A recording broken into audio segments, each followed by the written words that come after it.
Përshëndetje, ja ku jemi në episodin e radhës, siç e kishim premtuar, sot do të flasim për trajtimin e hipertensionit.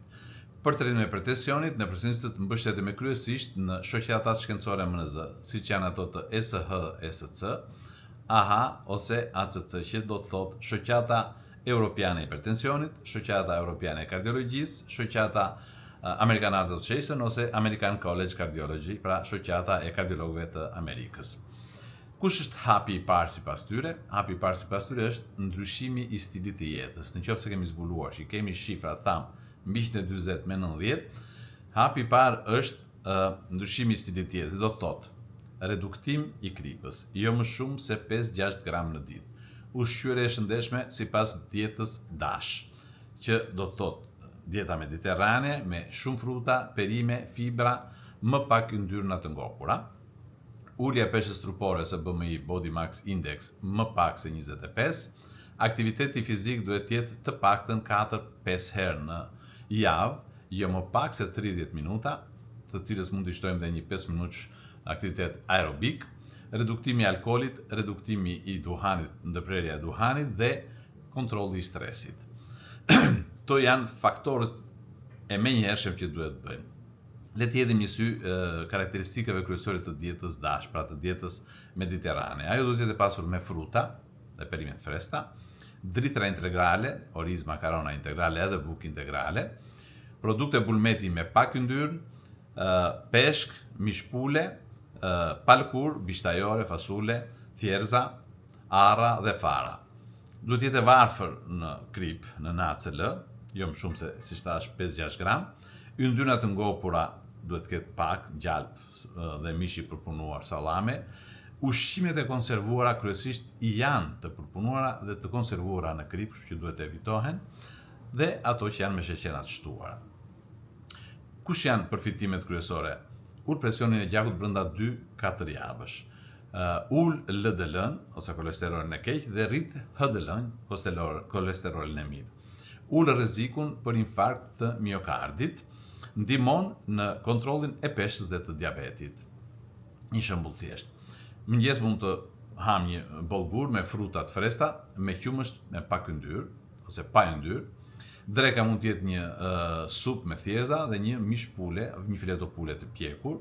Darka mund të jetë një peshk i pjekur, oriz integral, perime të zjera. Znekët mund të jenë me arra, kos pa yndyrë dhe fruta të freskëta. Mund të jetë një shembull ideal. Në qoftë se nuk funksionon ky hapi i parë, që tham ndryshimi i stilit të jetës, sigurisht ne drejtojmë medikamenteve për të trajtuar hipertensionin, sepse i thanë të gjitha rreziqet dhe çfarë shkakton në episodin e kaluar. Në qoftë se kemi ndryshuar stilin e jetës brenda 3-6 muajve nuk ndryshon, sigurisht duhet të fillojmë kombinimin siç thash. Po kush janë grupet kryesore të klasave të medikamenteve që ne përdorim për trajtimin e hipertensionit sipas shoqatave shkencore MNZ në botë, siç e thash pak më parë, janë diuretikët tiazidik, siç është hidroklortiazidi, janë inhibitorët e enzimës konvertuese të angiotensinës ose ACE inhibitorët, si mund të jetë enalapril, ramipril dhe lisinopril, janë bllokuesit e receptorit të angiotensinës 2, të shkruar shkurtimisht ARB, siç është losartan ose valsartani, janë bllokuesit e kanalit të kalcio ose kalcio antagonistët, siç është amlodipina dhe lekardipina, dhe beta bllokuesit, siç është bisoprololi, metoprololi, carvediloli, që kryesisht kjo klasë e 5 të këtyre medikamenteve përdoret kur ka angina pectoris ose pas infarktit. Këto janë 5 klasat që ne përdorim. Po si fillon trajtimi? Kryesisht fillon mund të fillojë dhe më një herë, nëse ne kemi zbuluar presionin në një moment shumë të vonuar, kur vlerat janë mbi ato që thash, nuk do të ndryshojmë vetëm me stilin e jetës, por sigurisht do të fillojmë më një herë sepse e tham që dëmtimet janë të gatshme por të pakthyeshme. Kështu që strategjia është 2 medikamente. Zakonisht janë ACE inhibitorët dhe frenuesit e receptorit angiotensinës 2 ose diuretikët. Nëse presioni nuk kontrollohet, mund të shtohet edhe një medikament i tretë. Kryesisht tek të rinjt me diabet ose tek personat që kanë probleme renale, presioni duhet mbahet poshtë 130 me 80, ndërsa tek personat me e tjerë që nuk kanë këto probleme, edhe 140 me 90 është normale që të mbahen. Këto janë objektivat e këtij trajtimi për të kontrolluar presionin e gjakut. Të gjitha këto janë për të ndjekur hap mbas hapi.